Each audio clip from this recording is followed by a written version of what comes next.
Hello everyone, I'm Quỳnh from Group 4. Today our book's presentation is about the English Romanticism, a literary movement that occurred during the late 18th century and the early 19th century. Our group has 4 members, me as Nguyễn Quỳnh Anh. Hello everyone, my name is Mark. Nice to meet you today. Hello everyone, my name is Chen. Hello everyone, my name is Zhu. Nice to meet you today. And before I go into the presentation, let's have a glimpse at what we are going to cover. The outline with the introduction, the body, and the conclusion. In the body, we have the definition of the romanticism, its social background, and the characteristic, which is the individuality, the love of nature, and the imagination. Now, first of all, what do you know about the romanticism? I have prepared a part of the modern English literary periods. If you look at it, you can see that the romanticism occurs between the time of the Enlightenment and the critical realism. Its beginning was marked by the publication of the lyrical ballads by William Wordsworth and Samuel Coleridge in 1798. It lasted for 35 years and ended in 1832. Although the term is called romanticism, it actually has very little to do with romance. According to the definition by Kazemian in A History of English Literature, the romantic spirit can be defined as an accentuated predominance of emotional life provoked or directed by the exercise of imaginative vision, and in its turn stimulating or directing such exercise. So the romantic literature praises imagination over reason, emotion over logic, and individual over society. The romanticism occurs in the same time with the age of revolutions, when 3 different revolutions happened: the American, the Industrial, and the French Revolution. Firstly, these three streams of influence join together and they form the romantic spirit. The first one is the American Revolution in 1776. It is a result from the Revolutionary War. So before the war, the North American was actually 13 colonies owned by British monarchy. But now they imposed too many kind of unfair and unconstitutional tax, such as tax of tea, you know, the one we drink. So the colonies objected to it, and they boycotted British officials. They held war and they destroyed ships of tea to Britain. So that's the born of the Revolutionary War, and it ended with American victory. On July the 4th, the colonies declared themselves as a united country, which is the United States of America that we have today. Now the residents in the USA are free from British monarchy, and they have the individual rights to live the way they want, and this kind of individuality is clearly reflected in literary work at this time. Next up, the Industrial Revolution.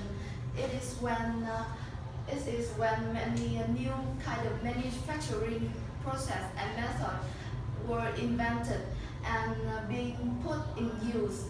So people move from countryside to the city to work in factories, but many writers regretted that they live away from nature and they destroy nature. So in their work, in literary work, in poems and novels, you may see great love of nature. The late 18th century was also the time of the French Revolution. Before the revolution, the society was divided into the upper class and the working class.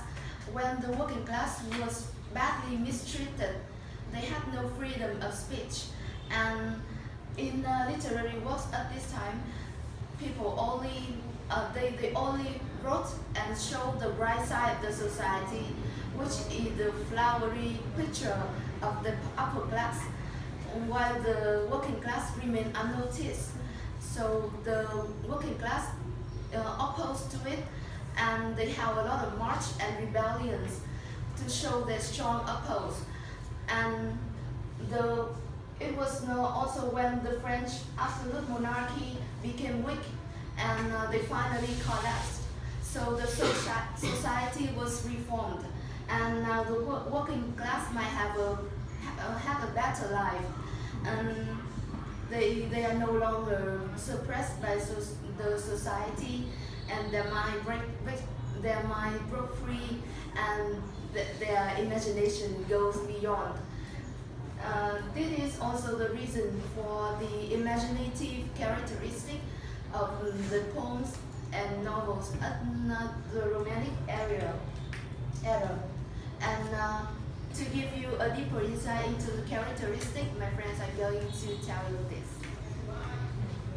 Thank you, Queen, for your general introduction of the social background of the Romanticism. Hello, everyone. My name is Mark, and I will accompany you to the very first characteristic of this type of literature, which is the individuality, as you can see on the screen. When talking about individuality, what word comes first in your mind? What words come first in your mind? Can I have your opinion, please? I think that the literature focused on the individuals, not the society. Okay, can you clarify and make it more specific? I think the focus here is inside ourselves, not the outside. Yeah. You mean the inner souls of humans, right? Can I have another opinion, please? Anyone? Yeah, Link? So it's kind of objective than subjective rather than objective. Yeah, that's right. Thanks for your question. Thanks for your answers.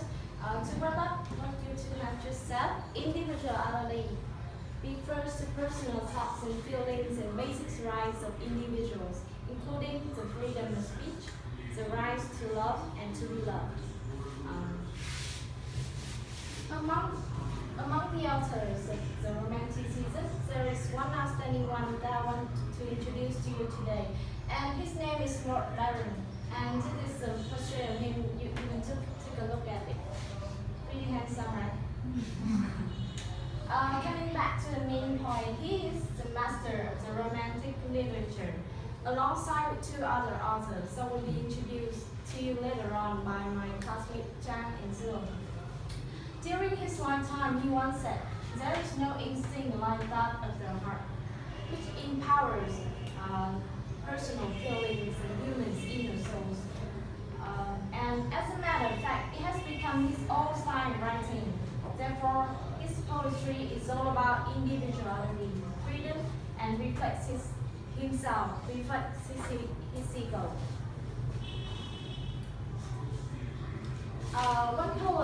One poem that is the evidence for individuality in his work of art is the poem called "When We Took Part." It was published in 1806, and it was actually based on Lord Byron's true life events when he got into a love affair with a person, but the gender of this person remains unknown. People don't know if this person is a man or a woman, but readers and critics of literature just assume that the main character of this poem is a woman. But the whole theme of this poem, it is like a garden of personal emotions of a man when he was left behind by his lover. To demonstrate the individual individuality in this poem. I have the two columns here, and the first one is the poem's line, and the second is the emotion expressed through each stanza. Do you know what stanza means? This is a stanza, and this is a stanza. It means 火头, okay? Okay, so here comes the first line of the poem. When we two parted in silence and tears, half-broken heart to sever for years. The four first lines of the poem inform readers of the separation of the man and his lover. We can feel the pain here, which is clearly expressed through the phrase half-broken heart.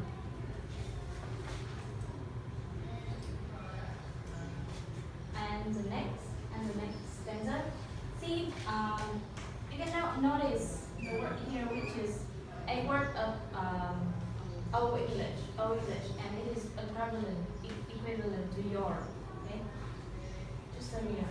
See, vows are all broken, and lines is sleeping. I hear freedom spoken, and share it in its shame.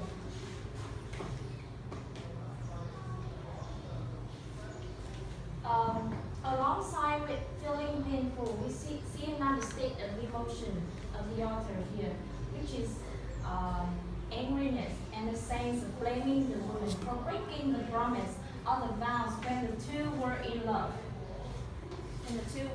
So, from the pain, the emotion gets into deeper level and is elevated into reproach or resentment.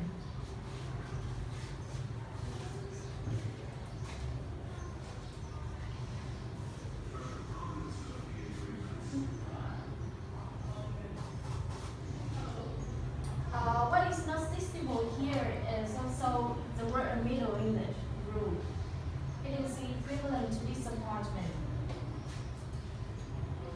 So, feeling painful, feeling angry, and now the author is disappointed in the woman. So you can see the chain of information of emotion is becoming more visible here. Coming to the last stanza, we see the repeated pain and resentment, angriness and disappointment here, and it is clearly demonstrated through the verbs grief and he said. He imagines their future meetings after long years, and how does the man can possibly greet the woman after long years with silence and tears. The poem opens with silence and tears, and it also ends with silence and tears. So the whole poem theme is the garden of personal emotions of the author. And the last stanza is in charge of expressing the peak of emotion or the whole generalization of emotions, including pain, reproach, and disappointment. So, through the poem, Lord Byron wants to express the individuality in this poem, and by that, this characteristic has proved itself to be one of the dominant characteristics of romanticism. That's the end of my presentation. Thank you for your listening, and my friend Chan will introduce to you the second characteristic of this genre of literature.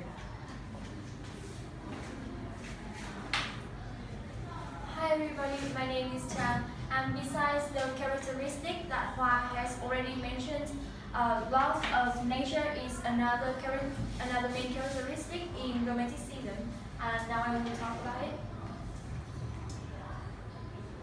Romanticism and nature are connected because the artists and philosophers of the Romantic period emphasize the glory and beauty of nature and the power of the natural world.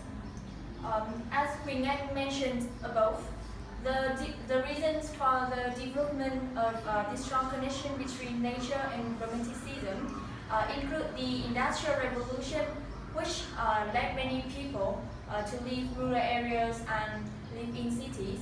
separated from the natural world. And many romanticists, artists, writers, and philosophers believe in the natural world as source of healthy emotion and ideas. By contrast, the emerging urban and industrial life one was often portrayed as source of unhealthy emotions, morals, and thoughts. And romanticists such as Henry David believed that humans were meant to live in the world of nature rather than in the urban world. The connection between romanticism and nature was largely formed with its core concept that man's true self can be found in the wilderness rather than in the city. And frankly speaking, love of nature is a dominant theme in romantic poetry. Nature for poets is a wellspring of inspiration, satisfaction, and happiness. And throughout the Romantic period, there were many excellent poets. Third one is called the greatest, William Wordsworth. Wordsworth was different from most children in the sense that he loved poetry. His unusual writing topic has made him one of the greatest romantic poets. What Wordsworth is known for is writing about nature. He learned during his childhood to love nature and appreciate what it had to offer him.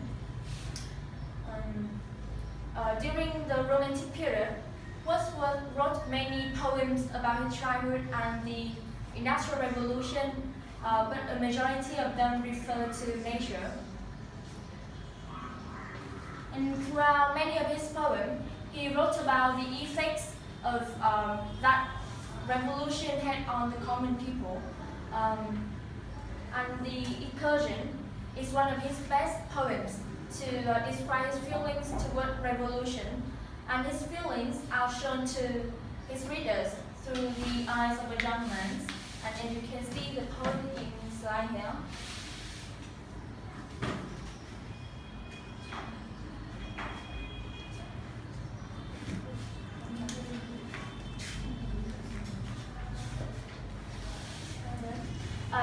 The author mentioned some effects that the revolution had on nature and humans, such as hiding the face of Earth, the barren wilderness erased or disappearing, or outrage done to nature as compels. And the man in this author also felt compassionate and so sad when witnessing what the Industrial Revolution had done to nature and humans, and we can see through the word "reads."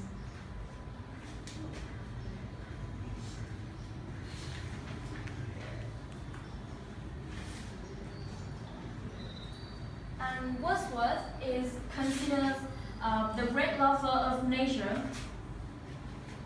Of all the famous poems of Wordsworth, which express his love for nature, none is more famous than the poem "I Wandered Lonely as a Cloud." And I also added a translation for you to help you understand easily the poem. The two first sentences in this poem, which are "I wandered lonely as a cloud that floats on high waves and hills." The speaker described how he walked around and felt as lonely as a cloud. He doesn't say walked around, but used the much more descriptive word wandered. Wandered means roaming around without a purpose, like when you explore something. So it's not necessarily a bad thing, but in its metaphorical use, wandered can mean feeling purposeless and directionless in general, and as in you have questioned like, what's the meaning of my life? And in the other three lines in this poem, which are a host of golden daffodils beside the lake beneath the trees, fluttering and dancing in the breeze. He saw a crowd of golden daffodils. By the lakeside, they were fluttering and dancing in the breeze. The author used personification, which is the practice of representing objects or qualities and so on as human in art and literature to describe the beauty of daffodils. They became to have action and mind like people. Those lines are as beautiful as the picture. If Wordsworth didn't have love of nature, he couldn't write good verses. And in the next two sentences in this poem, which the waves beside them danced, but they outed the sparkling waves in glee. Through characterized daffodils, we can find that the nature has its own soul. The authors compared these light-hearted daffodils with waves. The less sparkling waves dance beautifully, but the daffodils seem to do much better than them. That reinforced the beauty of daffodils. William lifted him out of his soul and placed him in a higher state in which the soul of nature and the soul of man were united into a single harmony. And the last two sentences, and then my heart with pleasure fills and dances with the daffodils. In the last stanza, it's revealed that this thing is only a memory of a thoughtful speaker. The memory of daffodils was engraved in author's mind and soul forever.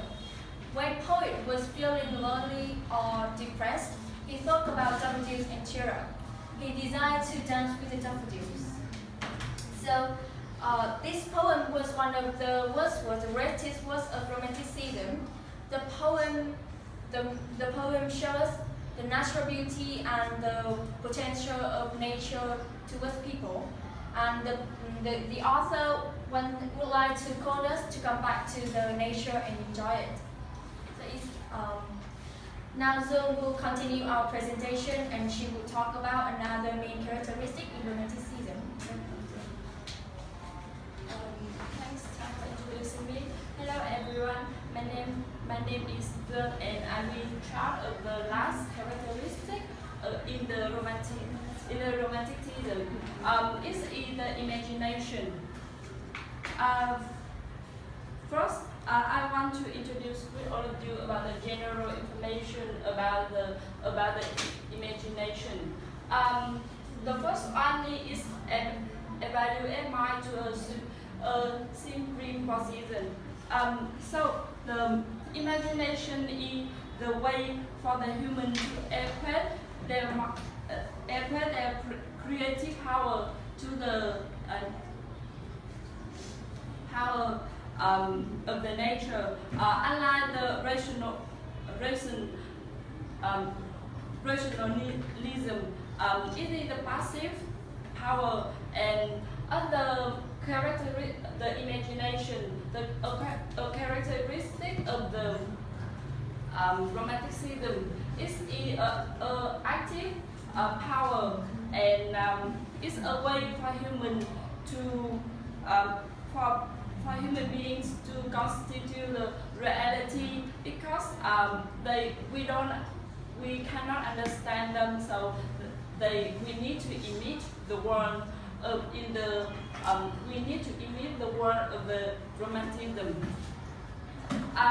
Moreover, the romantics really highlight on the healing power at this time, especially because this enables human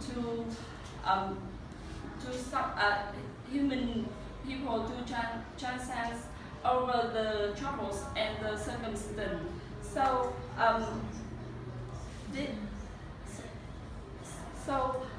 it's necessary for human to have imagination, the romantics to have imagination to be equally parallel with the divine aspects of the God. The secondly is the reconstructing the memory. Do you know that memory, as a mode, a memory of the romantics needs to reconstruct on the image, on the events took place on the past, and they use them to recreate, all of them to express their feeling, their emotions, and to bring their ideas. And the last one is inform the recreation of the art.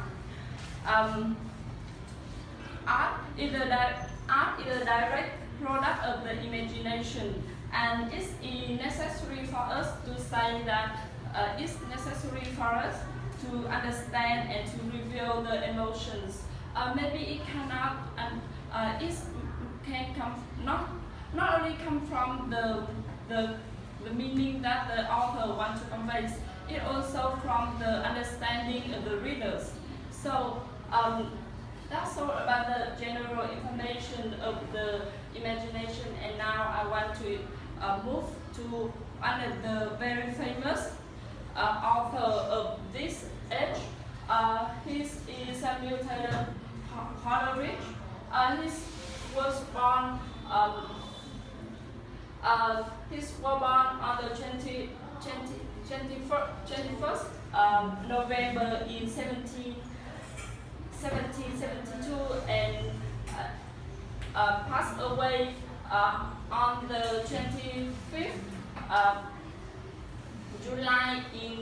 July of the 1834. He's not only the poet but also the romantic and literature critic, philosopher. He's the founder of the romantic movement in the England and the members of the late poets. Do you know what the late poets means? Yeah, it's a group of people, a group of poetry, of the poetry lived in the district like in the England in the 19th century. And last but not least, I want to introduce with you some examples, some representative sentence examples. The first one is I would build that. Sorry for the mistake. I would build that bomb in the air. Do you know that people in the normal life, people can't view anything in the space. So at this in this sentence, the first the Kumlakam is can talk about the characteristics of the nature and the present dawn. And do you know that with the normal people we cannot do anything in the air. So the author used his imagination to take us to some supreme ability that the normal people cannot. And the second one is this man, the tree bow or my reason. Coming back to this poem, when this poem is about the journey that his warlock, and to this sentence it talks with the land, and I myself were there. Two of these phrases tell us express that the poet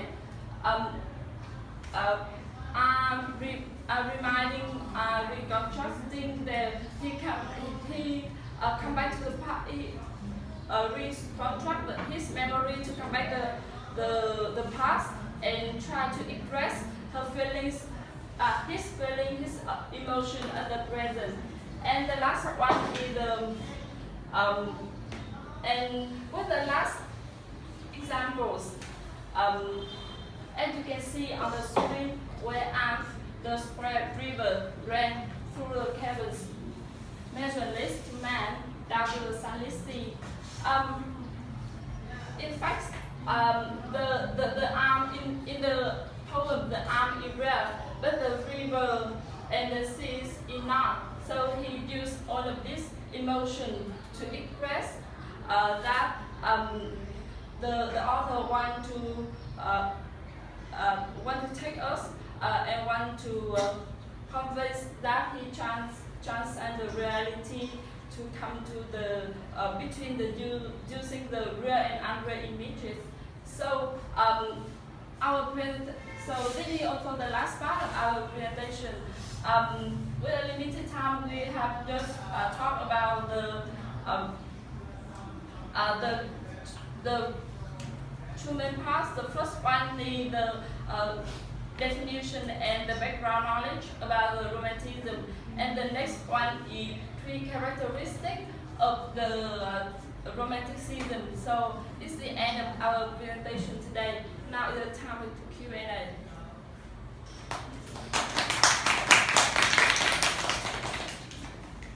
Do you have any question?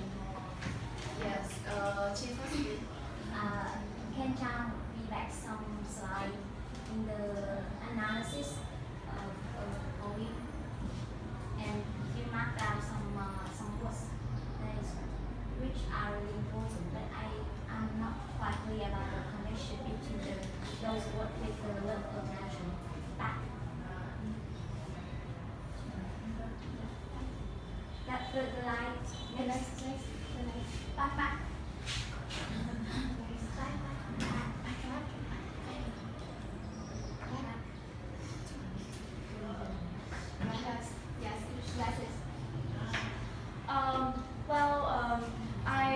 I was talking about his writing topics. As I mentioned, William Wordsworth wrote many poems about his childhood and the Industrial Revolution. The majority of them refer to nature, and I list this incursion poem as an example. So you can see the effects that revolution had on nature, such as hiding the face of Earth, or the barren wilderness erased or disappearing, and outrage done to nature as it compels. As I already highlighted. So that is you said that he is a representative writer, right? He is a representative writer. Yeah. Yeah. So the poem is already wrote on his childhood.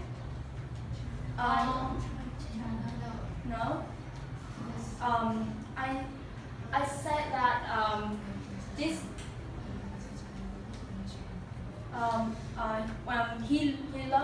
he learned to love nature during his childhood and appreciate what he had to offer him. But this poem was not written when he was a child, when he was a young man.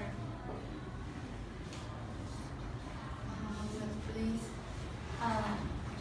Explanation about the social background that we have three of the components about the French Revolution, the American independence, like so.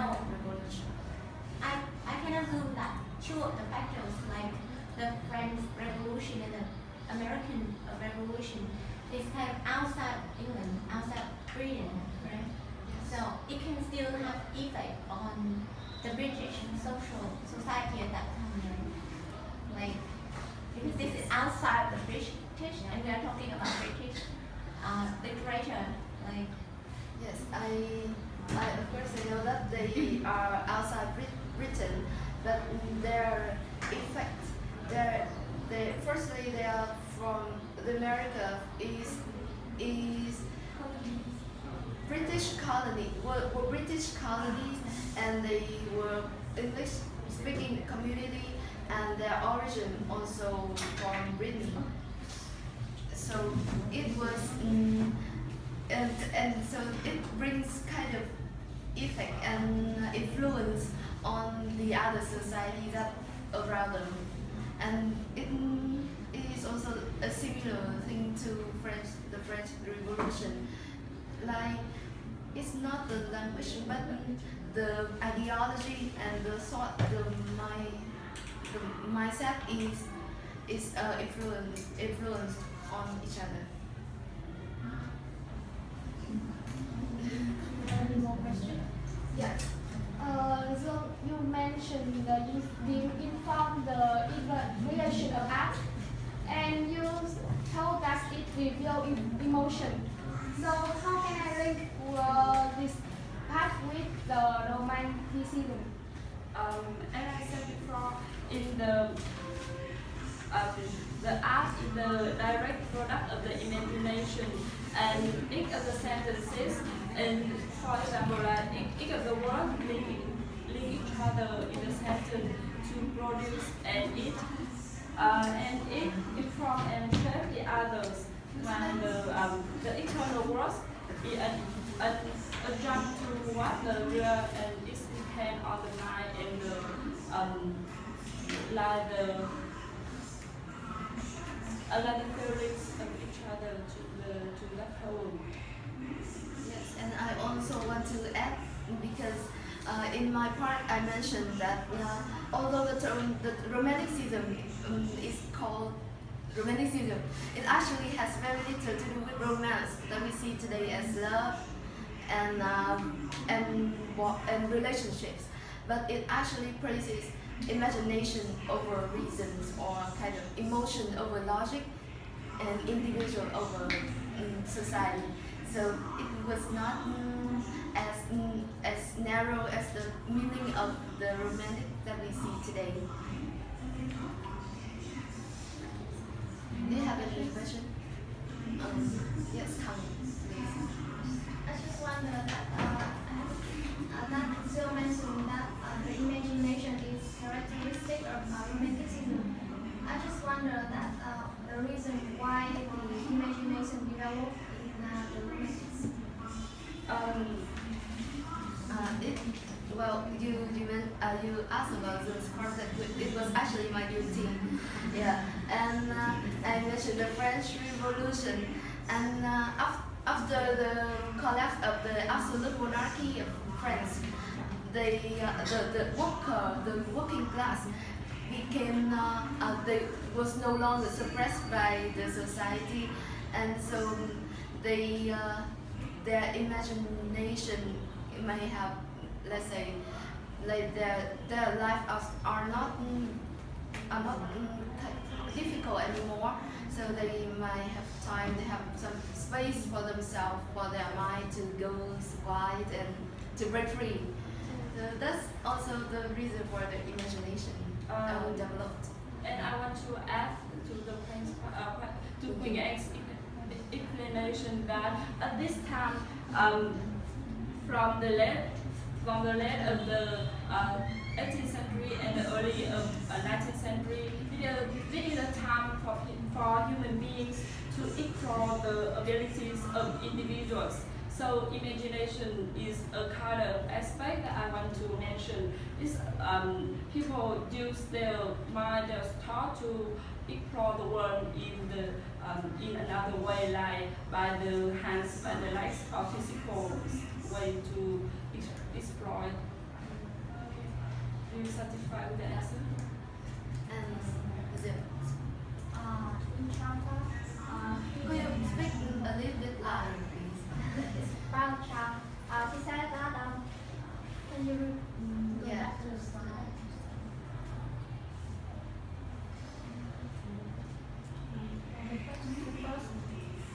First slide. Yeah, and man's true self can be found in the wilderness rather than in the city. I don't understand why. Can you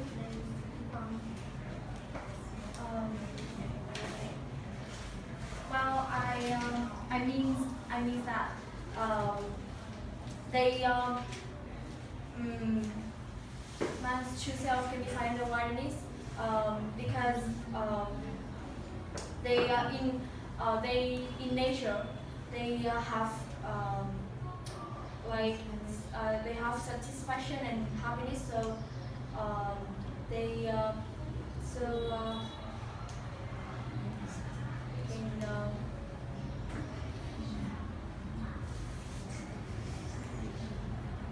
Can I answer Chang's question? You know, nature, the love of nature is a characteristic that results from the industrial revolution. So the industrial revolution destroy, not totally destroy, but make people live away from the nature, and it partly do harm to nature. So uh, so they are regretful of of that, and they express the love of nature in their poems and she said that man's true self can be found in the wilderness, which means that some people at the time, the writers only felt free and only felt his true colors in nature when everything is living, everything is growing. So, so and it cannot be found in cities. So that's what she meant.